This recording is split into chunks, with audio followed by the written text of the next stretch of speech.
ప్రాతిపదిక కావాలి కదా ఓటర్లని. 10 లక్షల మంది లెక్కనేసుకోండి, 1400 సీట్లు కావాలి.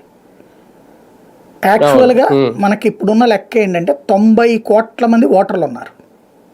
90 కోట్ల మంది 10 లక్షలకు 10 లక్షల ఓటర్కి ఒక నియోజకవర్గం వేశారనుకోండి, అప్పుడు 900 మంది వస్తారు, అంతే కదా. 10 లక్షల మందికి ఒక ఎంపీని పెడితే 900 సీట్లు వస్తాయి, కరెక్ట్ అది.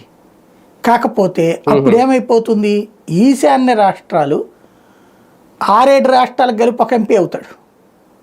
ఎందుకు, ఈశాన్య రాష్ట్రాలు మొత్తం జనాభా కలిపినా కూడా 10 లక్షలు ఉండదు కదా, తక్కువ ఉంటారు అక్కడ ఓటర్ల పరంగా చూస్తే.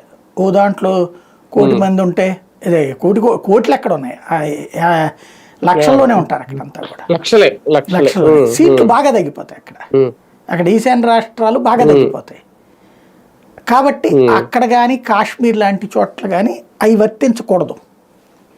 ఎందుకంటే ఇప్పటిదాకా ఇప్పుడు అక్కడ కొన్ని చోట్ల భౌగోళిక స్వరూపం చూడాల్సి ఉంటుంది. ఫర్ ఎగ్జాంపుల్ కాశ్మీర్ లాంటి చోట్లన ఇప్పుడు ఉన్నటువంటి సీట్లు 11 ఏమో ఉన్నాయి. అవి కనుక తగ్గి 6కో 7కో పడిపోయింది అనుకోండి, ఒక వ్యతిరేకత వస్తుంది పబ్లిక్లో. అంటే ఎప్పుడైనా సరే రాజకీయ నాయకుడు అనేటటువంటిది ఆకలితో ఉండే సింహం లాంటివాడు. ఎదురుగుండా తిండి ఏదో ఒకటి ఉండాలి, కాలక్షేపం ఉండాలి, లేకపోతే దేశాన్ని మొక్కలు చేసేస్తాడు. దానికి సాక్ష్యం మనకి ఇక్కడ 2 రాష్ట్రాలు